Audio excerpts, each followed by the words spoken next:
courtroom froze the moment the doors slammed open, sharp crack echoing off the marble walls as the police chief marched inside with the force of a man convinced the entire world was beneath him.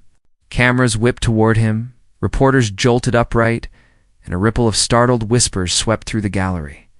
Without waiting for permission, he pointed a rigid finger at the bench and barked. "This court has become too soft on criminals, Judge. Way too soft." The words hit the room like a thunderclap. Officers behind him stiffened, unsure whether to follow his lead or look away in embarrassment. Judge Caprio lifted his eyes slowly, the kind of deliberate motion that carried more weight than any outburst ever could. His expression held no anger, no defensiveness, only a measured calm. The kind that made people feel seen, even in their worst moments. That quiet dignity stood in stark, almost cinematic contrast to the chief's blazing arrogance. The tension was so sharp that even the reporters forgot to breathe. Sensing he had an audience, the chief doubled down, stepping forward as he jabbed toward a trembling defendant. "This is what's wrong with the city," he shouted. "Lawlessness. Excuses. Weakness." But Caprio didn't flinch. His stillness felt intentional, powerful. As if he understood something the chief didn't. The room leaned toward him, waiting, sensing a turning point hovering just beneath the surface. And yet nothing, absolutely nothing, could prepare the courtroom for what Caprio was about to reveal next. Outside the courtroom, the city felt like a coin spinning endlessly in the air. One side fear, the other frustration. Every news channel seemed to shout a different version of the truth. Crime statistics tossed around like weapons, each interpretation crafted to serve someone's agenda. Some politicians warned of a city on the brink, while others accused their rivals of manufacturing panic for the sake of headlines and votes. In that chaos, the police chief found his stage, framing himself as the lone guardian willing to restore order through sheer force. His zero-tolerance agenda swept through neighborhoods like a cold wind. Parking mistakes became mugshots. Missed court dates turned into viral perp walks. And minor infractions were paraded online as proof of his hardline success. Yet not everyone bought the performance. For years, people had watched Judge Caprio approach justice differently, meeting each case with empathy and a quiet insistence that circumstances mattered. But now, talk shows mocked him as out of touch, calling his compassion sweet but unrealistic. Clips of his gentler rulings were dissected with sarcasm, and pundits laughed at the idea that humanity had any place in modern law. Social media, always hungry for conflict, split into two camps, one celebrating the chief's iron fist, the other defending Caprio's open hand. Underneath the noise lay something deeper, a struggle for the soul of the city. It wasn't really about fines or policies. It was about identity. What kind of community did people want to live in? One governed by fear, where control came first and dignity second, or one where justice worked hand in hand with compassion? That conflict simmered everywhere. In barbershops, on street corners, inside buses packed with tired workers. And the police chief understood the power of narrative. He cast Caprio as the last barrier blocking his vision of order, painting him as weak, sentimental, even dangerous to public safety. It was a calculated move that tightened the pressure around the courthouse like a vice. With each passing day, tension coiled tighter, fed by headlines, arguments, and the intoxicating pull of outrage. The city wasn't just watching, they were choosing sides, and the divide grew sharper by the hour. And as tensions rose, a confrontation became an inevitable one. It would change the city forever. He was raised in a household where rules were sacred and authority was never up for debate. His father believed a child's worth was measured by obedience, and any sign of hesitation was met with punishment. Growing up in that rigid environment, the future police chief learned one lesson above all. Power is security, and only those who hold it deserve respect. By the time he reached adulthood, the idea of compromise felt like betrayal. And empathy was something he associated with weakness. When he joined the police force, he discovered quickly that fear was the fastest route to recognition. While other officers tried building relationships with the community, He built statistics. High arrest numbers, aggressive patrols, zero-tolerance enforcement. He treated the city like a battlefield, and its people like potential threats. Promotions came quickly. Not because he made the city safer, but because his record looked impressive on paper. City officials loved charts that went up, even if public trust went down. As he climbed the ranks, he grew obsessed with image. He perfected the stance, the tone, the carefully rehearsed speeches about law and order. Cameras fed his ego. Every briefing became a performance. Every press conference, a chance to portray himself as the unshakable guardian of justice. But behind the scenes, he dismissed empathy-driven policing as soft. To him, compassion made officers vulnerable, and vulnerability had no place in his worldview. He planned to eliminate it in his department, in his leadership, even in himself. His hypocrisy, however, defined him more than he realized. He preached fairness, yet targeted only the powerless.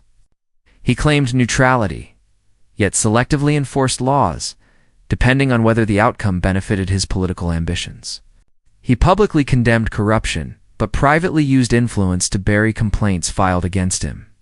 Judges who emphasized nuance, context, or rehabilitation quickly became his enemies. In his mind, justice was not about what was right. It was about what made him look strong. His clashes with certain judges became almost personal. Whenever a judge overturned one of his department's heavy-handed charges, he saw it not as a call to reflect, but as an insult.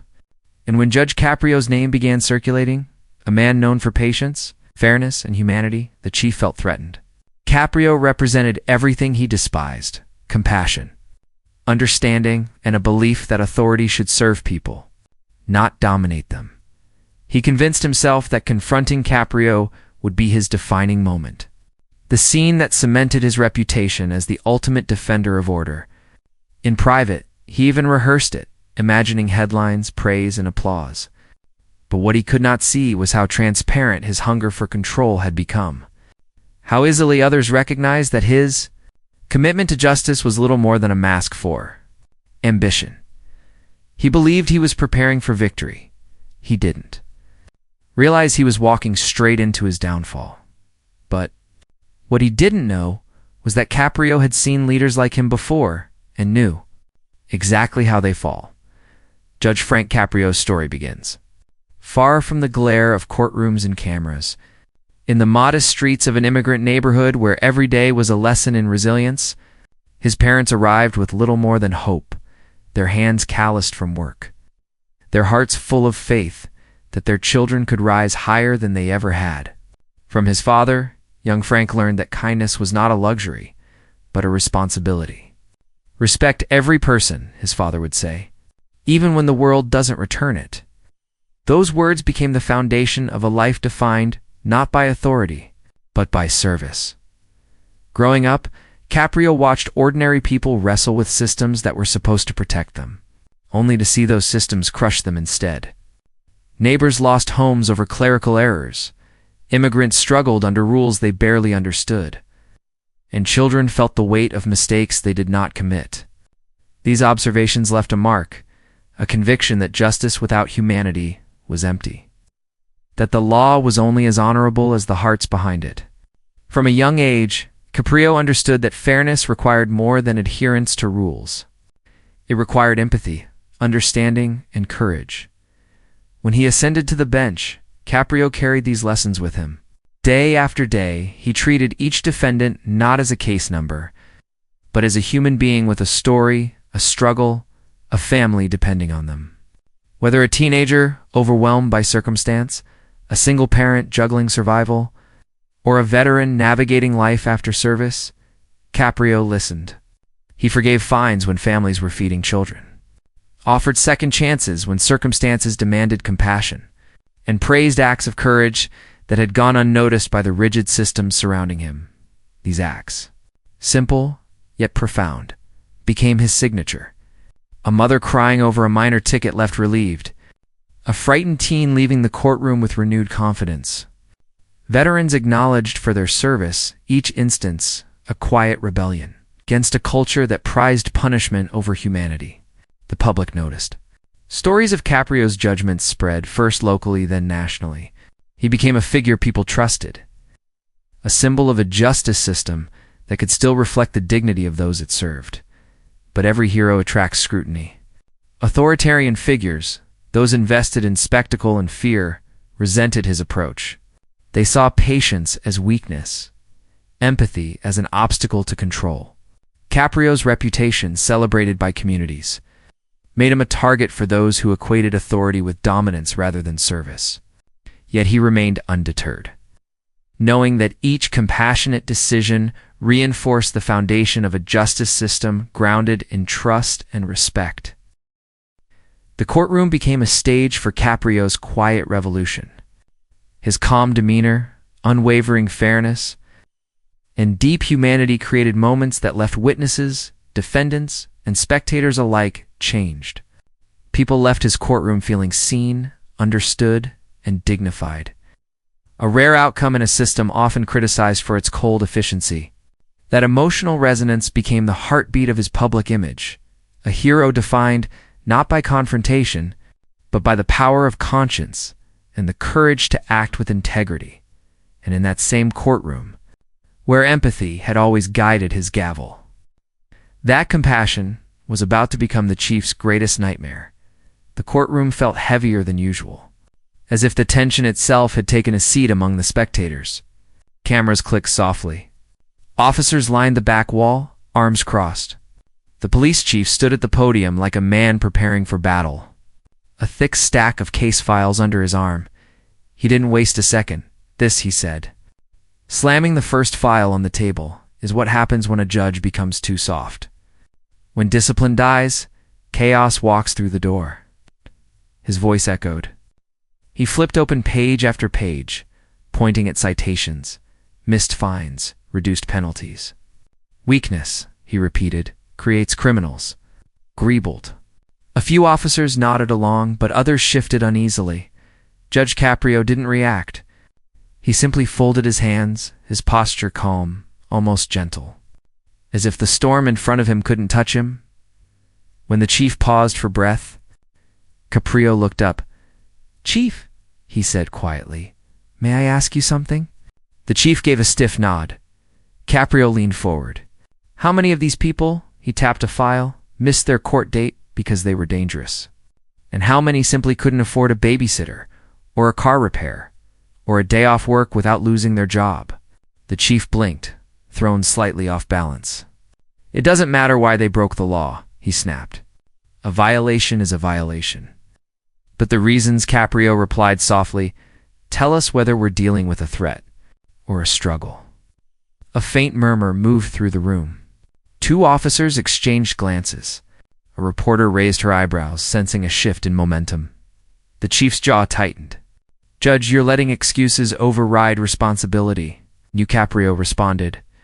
"Still calm, are treating every human being as if their story doesn't matter." The chief stepped closer, voice rising. "If you keep bending the rules for sympathy, you'll break the system." Caprio didn't flinch. He adjusted his glasses, his tone steady as a stone. "Or," he said, "maybe the system is already broken, and compassion is how we keep it human." The room went silent. Even the chief hesitated, breathing hard. For the first time, a sliver of uncertainty appeared in his expression. And then Caprio asked the question, a question the chief couldn't escape. 2:44 p.m. The 9th of December, 2025, Boni Yamin. For a moment, the courtroom hung in near silence. The police chief stood stiff, fists pressed against the podium, eyes narrowed, as if daring Judge Caprio to continue. But Caprio didn't rise to meet the chief's anger. Instead, he exhaled slowly, as though settling the entire room with a single breath. "Chief," Caprio began, "you believe that stricter punishment leads to safer streets? You've said it many times. But belief is not the same as reality." The chief scoffed. "Reality? Judge, I deal with reality every day." Caprio held up a hand. Not aggressively, but gently, with authority powerful enough to quiet the chief mid-sentence. "Then let's talk about reality," he said. He reached beneath the bench and lifted a folder thicker than any the chief had slammed earlier. Its tab read, "Impact Studies, Enforcement Period 2018 to 2023. Caprio opened it slowly. A few reporters leaned forward. Something was about to crack open. "These," Caprio said, tapping the first page, "are your numbers. Your enforcement sweeps. Your mandatory jail holds for minor violations. Your increased fines. Your public messages insisting that fear brings order." The chief tightened his jaw. "I stand by them," Caprio nodded. "I know." He lifted the first chart. "Under your policies," he continued. Reports of community cooperation with police dropped by 41%. Anonymous crime tips decreased. Witness participation decreased. Even neighborhood patrol volunteers, citizens who want to help, stop showing up. The chief opened his mouth to argue, but the room was already shifting. Officers who once stood like statues now stared at each other, stunned. A few reporters typed rapidly, their screens glowing with the first wave of tweets. Caprio flipped another page. "But do you know what did increase?" he asked softly. "Fear, distrust. People stopped calling the police, even when they needed help." He glanced at the chief with gentle sorrow, not aggression. "And a system run by fear, Chief, is not a system of safety. It is a system of silence." The chief stepped forward. "Data can be manipulated." Caprio closed the folder and spoke in a tone that made the whole courtroom still. "Then let me bring someone who cannot be manipulated." He turned slightly. "Ms. Rivera, would you come forward, please?" A quiet gasp ran through the room as a woman in her early 30s stood up from the gallery. She looked nervous, holding a small purse against her chest. Her eyes were tired in the way only life's crushing weight can cause. A few officers straightened. She approached the stand. Caprio waited until she sat, then addressed her with the same kindness he showed every defendant. "Ms. Rivera," he said, "you were jailed last year under the chief's enforcement directive. Could you explain why?" Her voice trembled. It was because of a parking ticket." The chief growled from across the room. She ignored repeated notices. Caprio's voice didn't rise. It simply grew firmer. "Let her speak," Ms. Rivera swallowed. "I didn't ignore them. I never got the letters. I moved twice because the rent kept going up. I was working 2 jobs and raising my son alone." She paused, eyes wet. "One night, officers came to my door. They said there was a warrant. I didn't understand, my boy." He was crying. Her voice cracked. "They took me away." "Over a parking ticket," the gallery murmured. A reporter's hand shot to her mouth. Caprio leaned forward, eyes soft. "And what happened to your son?" "He stayed with a neighbor. All night, he was scared. When I got out the next day, he kept asking why the police took me if I wasn't a bad person." "How long?" Painful silence settled over the room. Caprio turned to the chief. "This is what your toughness created." The chief's face reddened. "We enforce the law equally. Actions have consequences." Caprio shook his head gently. "Actions do have consequences. And so do policies. Policies that punish struggle instead of understanding it." He stood slowly, and the room almost unconsciously rose in emotional tension. Caprio's voice softened, but the softness only sharpened its blade. "Justice," he said, "is not about crushing people. It's about guiding them, listening to them, protecting them when life pushes them to the edge." The chief crossed his arms. "But his confidence had already started to erode," Caprio continued. "Each word pure, measured, deliberate. When a mother is jailed over a parking ticket, that is not justice. When a teenager is arrested because he couldn't afford a court fee, that is not justice.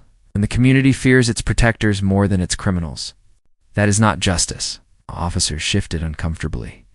For the first time, some looked away from their chief. Reporters typed furiously. One held up her phone. On the screen, the hashtag was already spreading. Hashtag Caprio Truth. Caprio paced slowly, thoughtfully. "Chief, you said I weakened the system with compassion. But let me ask you, what strengthens a community more? Fear or trust?" The chief's lips tightened, searching for an answer he didn't have. Caprio continued. Fear makes people hide. Trust makes people help. 8. He looked around the courtroom, meeting eyes one by one: officers, reporters, citizens. Fear builds walls, he said, but justice builds bridges. Chief stepped forward again, voice cracking. You're making me the villain. Caprio shook his head. No, I'm showing you the impact of your choices. You can lead with punishment, or you can lead with purpose. But you cannot call fear order, and you cannot call cruelty strength. The chief opened his mouth to interrupt, but Caprio's next line silenced him like a hammer striking stone. The law is not a weapon, Caprio said quietly. It is a promise one you've forgotten. The words hit the room like a shockwave. For the first time since the hearing began, the chief's confidence shattered. His shoulders sagged. His stance weakened. His eyes flickered downward, searching for ground that no longer existed beneath him. One reporter whispered, "This is historic," another tweeted with trembling hands. A young officer in the back removed his cap out of respect. Caprio returned to his seat, calm as ever. This courtroom, he said, does not break people to prove a point. It lifts people so they can rise again. Every camera was pointed at him now. Every phone recorded. Every officer heard the quiet truth in his words, and as the chief struggled to compose himself, cheeks flushed, hands shaking slightly, it became clear to everyone in the room the debate was no longer a debate. It was a reckoning led by compassion, not power, a reckoning the chief never saw coming, and the shockwaves didn't stop at the courtroom door. By sunrise, the confrontation had already escaped the boundaries of the courtroom. It blasted across every screen in America like a lightning strike, splitting the sky. One clip in particular, the moment Judge Caprio uttered, "The law is not a weapon. It is a promise, one you've forgotten," spread faster than any political speech or celebrity scandal that week. It was replayed, remixed, captioned, and translated into half a dozen languages within hours. On Twitter, chaos and clarity merged. Hashtags surged. Hashtag Caprio Truth. Compassion is justice. End fear policing. The police chief's name trended too, but for all the wrong reasons. TikTok exploded with reaction videos, people tearing up, officers nodding solemnly, teenagers stitching clips with comments like, "This is what justice should look like." Even the memes hit harder than usual. Split-screen edits showing Caprio's quiet dignity beside the chief's rage. The contrast was undeniable. It lit a fire across the digital world. Instagram Reels turned Caprio into a symbol, a still frame of him leaning forward. Eyes calm, hand lifted slightly the moment he stopped. The chief mid-sentence became the most shared image of the week. Influencers, activists, and even celebrities posted it, captioning it with, "Compassion isn't weakness, it's leadership." Cable news scrambled to catch up. Morning shows ran the footage on loop, anchoring roundtable debates about policing, justice, and the moral crisis gripping American institutions. One network brought on former federal judges who praised Caprio's composure under pressure. Another interviewed community leaders who described the chief's policies as a reign of intimidation disguised as law enforcement. By mid-afternoon, protests formed outside the police headquarters. Signs rose like a tidal wave. "Justice needs humanity. We're not the enemy. Reform now." The crowd swelled. Parents, students, veterans, public workers, even off-duty officers who felt their badge had been misused as a symbol of fear. They weren't chanting against policing. They were chanting against the chief's brand of policing. There was a difference, and the nation could feel it. Local news stations broadcast the marches live. Helicopter cameras panned over streets packed shoulder to shoulder. The message was unmistakable. The city had reached a breaking point, and Caprio's confrontation had tipped it. Pollsters reacted just as fast. Overnight approval numbers crashed for the chief, his once proud reputation built on bluster. Statistics and harsh rhetoric began to crumble publicly. Analysts charted the plunge like a meteorite falling out of the sky. Meanwhile, Caprio's public trust numbers soared to near mythic levels. City council members, sensing public pressure and political opportunity, called an emergency session. Microphones flashed as they announced a formal review of the department's enforcement directives. Words that once felt impossible: oversight, misconduct audit, policy suspension, rolled off their tongues with surprising ease. The chief scowled during the press briefing, replayed on every channel. Yet even in the tidal wave of praise, Judge Caprio never changed. When reporters found him outside the courthouse that evening, he spoke softly, refusing to gloat or capitalize on the moment. "Justice isn't about winning," he said. "It's about listening." But America wasn't listening to the chief anymore. They were listening to him. Parents shared the clip at the dinner table. Teachers played it in civics classes. Defense attorneys referenced it in court filings. Faith leaders quoted him in sermons. Even officers quietly, cautiously shared it in group chats with a single line: "He's right." Caprio hadn't just embarrassed the chief, he had shaken the country awake. And yet, despite the viral storm, despite the praise, despite becoming the unlikely face of humane justice in a hardened era, Caprio wasn't done. He had one more message. A message not just for the chief, not just for the city, but for America itself, a message that would define everything that happened next. The city had paused, waiting for him. Judge Caprio stood at a modest podium in front of a crowd that spanned the spectrum. Reporters, activists, students, parents, even officers who had once hesitated under the chief's gaze.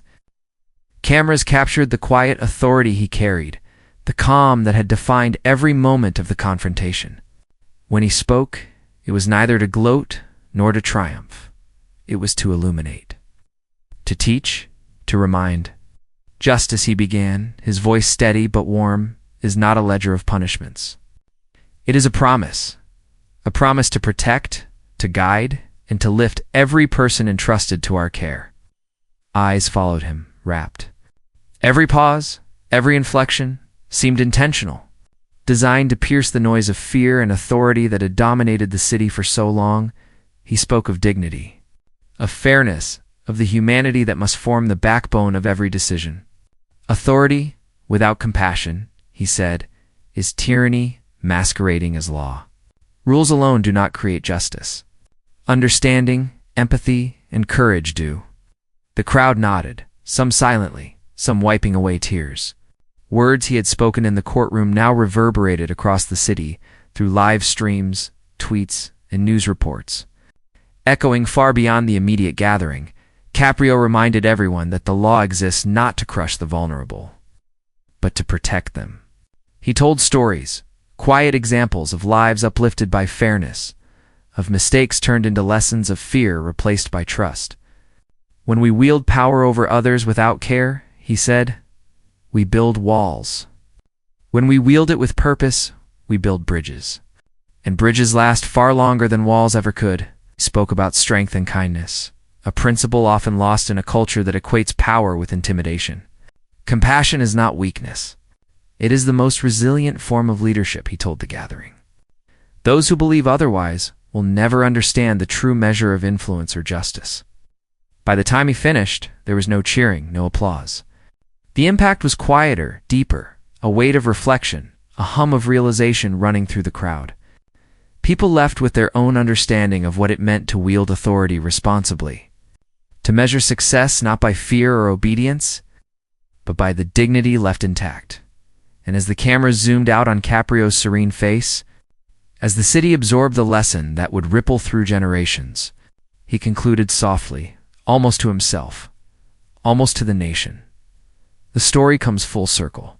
Police chief versus Judge Caprio is more than a confrontation in a courtroom. It is a reflection of the choices every community, every leader, and every citizen faces. One man wielded authority through fear, control, and spectacle. The other led with dignity, empathy, and the unwavering belief that justice must serve the people, not dominate them. The contrast could not be clearer, or the lesson more urgent. Judge Caprio's example reminds us that leadership is measured not by how loudly one can enforce rules, but by how deeply one can protect humanity. It asks us to reconsider our assumptions about strength, about courage, about what it truly means to be just. Compassion is not a concession. It is a force, a lens through which decisions can uplift, not crush. A guide that transforms power into service. This story is not just about a single chief or a single judge. It is about the society we're building, the moral fabric of our cities, and the standards we hold for those entrusted to lead. It challenges us to ask, do we want a world ruled by fear or a world guided by integrity? Do we applaud control or do we celebrate understanding? Every choice matters. Every voice has the power to shape what comes next. If you believe compassion is power, share this story. Let it spark conversation, reflection, and change. Let it remind others that true leadership comes with responsibility, humility. Join the movement for humane justice storytelling. Subscribe, engage, and be part of a community that values dignity over domination, empathy over spectacle, and humanity over fear. Because the lesson of police chief versus Judge Caprio is not just in the courtroom, it is in every decision, every policy, and every life we touch. The story ends, but the conversation begins, and that brings us back to the moment that started it all.